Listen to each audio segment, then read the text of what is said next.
Hola, gente de Mentes Inquietas Podcast. Bienvenidos a todos y todas nuestros auditores. Esperamos que se encuentren muy bien en sus casas o desde donde nos estén escuchando. Me presento, yo soy Omara y estoy con mis amigas Vale y Viole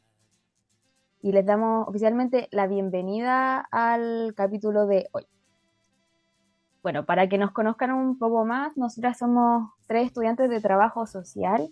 que siempre reflexionamos y nos encantaría poder acercar nuestra disciplina y sus interrogantes a todos a través de este medio.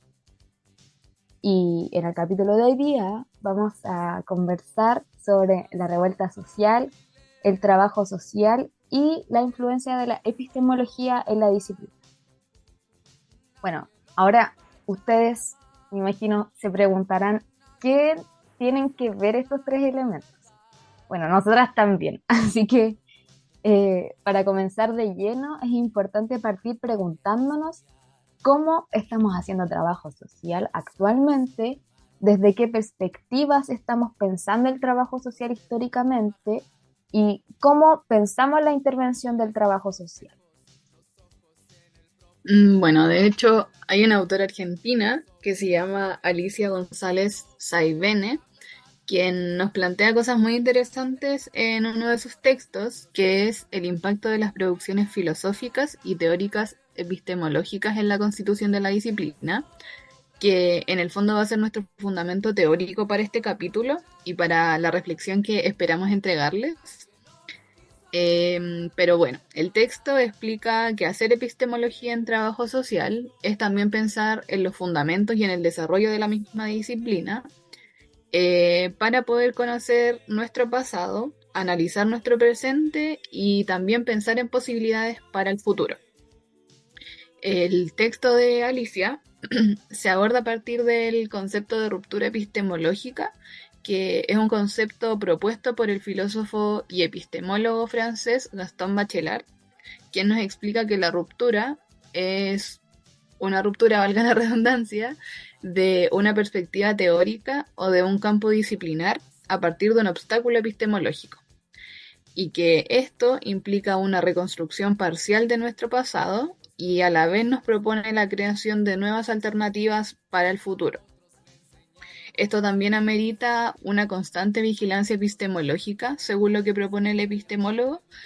lo que se puede entender como una actitud reflexiva frente a las experiencias que se viven. Sí, y ahora como para que se entiendan mejor estos conceptos un poco abstractos, queremos poner de ejemplo el proceso de la revuelta social, donde de hecho hay un documental que nos parece muy interesante traer a la conversación, que nos toca mucho como sujetas individuales y trabajadoras sociales, que se llama Mi País Imaginario, que es de Patricio Guzmán, donde se relata el proceso de la revuelta social del año 2019 y que evidenciando por medios de entrevistas o registros audiovisuales el descontento social y colectivo en las calles. También la protesta y las demandas históricas del pueblo chileno frente a un sistema neoliberal que no solo oprime a las personas, sino que también configura como el modelo hegemónico que organiza lo económico, lo político y lo social, que se materializa en las formas de vivir desde la desigualdad, la precarización de la vida, la reproducción de violencia institucional, exclusión social y entre otros como fenómenos y formas de marginación social. Y bueno, frente a este contexto es que surgen nuevas formas de organización desde las propias personas y desde el propio pueblo, eh, y de prácticas también de resistencia y como fueron las asambleas entre vecinos, los cabildos y las comunas y formas de protesta como las marchas, la primera línea, carteles con mensajes, y también incluso performance como lo fueron las tesis y que son formas también de protesta que se visualizaron como una nueva forma de hacer política, de convocar a la participación de la ciudadanía, logrando reconocerse como actores políticos autónomos que tienen derechos y que no han sido garantizados en su totalidad. Sí, y bueno, se me hace mucho sentido lo que dices tú, Viole, y también nos habla de nuevas formas de resistir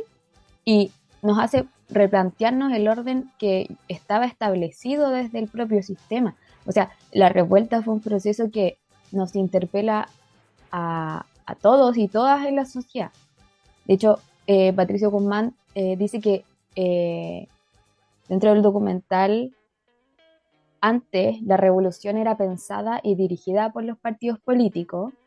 lo que se mantuvo como el conocimiento y la organización hegemónica tradicional,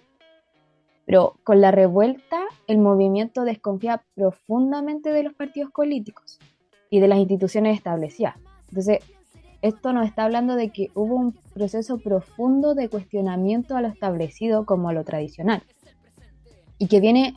a romper con formas de organización y participación política hegemónicas, además de que en estas propias asambleas y cabildos las propias personas, el propio pueblo empezaron a pensar y a idear nuevas formas para vivir en el futuro, nuevas formas para hacer. Y bueno, ya ahora con este recorrido que hicimos por la revuelta social, queremos bajar esto un poquitito al texto también, y si pensamos directamente en las rupturas que atravesó el trabajo social, en lo que propone Alicia en el texto, tenemos que pensar así como primero en una de las pioneras de la disciplina, que fue Mary Richmond, ¿ya? Quien promueve la institucionalización de la profesión en sus inicios de una forma metódica e inductiva, rescatando elementos de la intervención propia de la época, lo que se configura para Alicia como una de las primeras rupturas epistemológicas del trabajo social para ese momento. Entonces, esta visión de Mary Richmond fue también súper influenciada por las ciencias médicas como la medicina y la psiquiatría, como el conocimiento hegemónico del momento, dando lugar a las concepciones de diagnóstico social y de tratamiento de las intervenciones de Mary Richmond, lo que deja en evidencia, ¿cierto?, una fuerte influencia estadounidense y positivista que viene a establecer las formas determinadas de hacer y intervenir como lo más hegemónico. Claro, como decía Omara, es muy evidente la influencia estadounidense, pero también es importante mencionar que a pesar del carácter positivista que tenía como Richmond, también existe la influencia de carácter más humanista en las producciones de la autora, donde autores europeos como Dilthey, como Weber y como Schutz aportan desde una perspectiva más comprensivista, incorporando ideas sobre que la vida y su comprensión deben analizarse desde la subjetividad de los mismos sujetos, para de esta forma igual reconocer la importancia que tienen sus historias, sus biografías y en el fondo la intersubjetividad que se mantiene cuando uno interactúa con otros. Y un ejemplo claro de esto se puede ver en las entrevistas que se hacen dentro de trabajo social, buscando siempre comprender el contexto del otro. Sí, y también es importante mencionar que estos aportes, también como desde la perspectiva comprensivista, legados por Richmond, lo podemos ver hasta el día de hoy en las prácticas del trabajo social. Y a pesar como del carácter funcionalista, inductivista y positivista de la profesión en sus inicios como lo tradicional, también ellos respondían, Richmond y las pioneras como de la época, respondían a un contexto social y cultural, y por eso también la autora Alicia menciona este concepto como hijos de la época. Y bueno, y de todas formas, esto no se queda ahí, y de hecho en el artículo se habla de que existe otra ruptura llamada la reconceptualización, que viene con un ojo más crítico y menos eurocentrista y occidental. Y para que se comprenda un poco más, este fue un proceso iniciado en Latinoamérica en los 60, y que a pesar de ser un movimiento golpeado a nivel teórico y social por la llegada de los regímenes dictatoriales, rescatamos los elementos históricos y conceptuales epistemológicos que nos dejó y que nos ayudan a entender el trabajo social desde el acompañamiento a la población en el acceso a sus derechos y a su ciudadanía, como explica la autora Alicia. Claro, y bueno, Alicia, ¿cierto? Hace este recorrido por el histórico del trabajo social y eh, nos hace pensar en que pasamos de un trabajo social más tradicional, más eh, preocupado y funcional a la sociedad,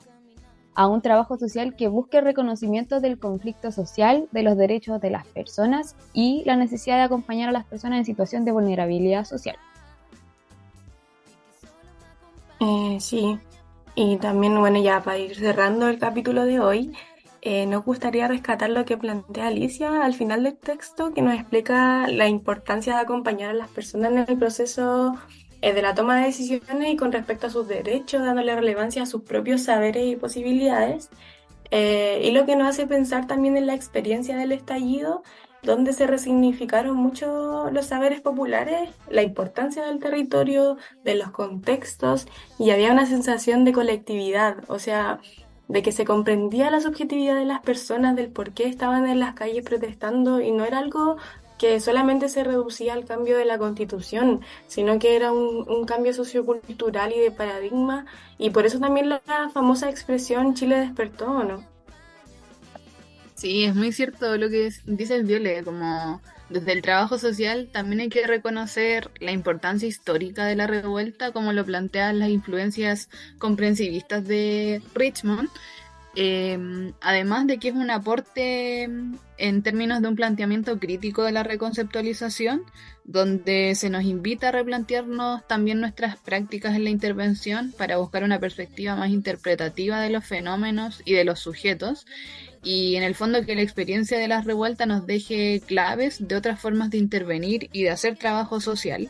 desde una perspectiva de la defensa de derechos y desde un cambio de paradigma. Así que bueno, hemos llegado al final de este capítulo, esperamos les haya gustado, que estén muy bien y nos vemos. Chao, chao.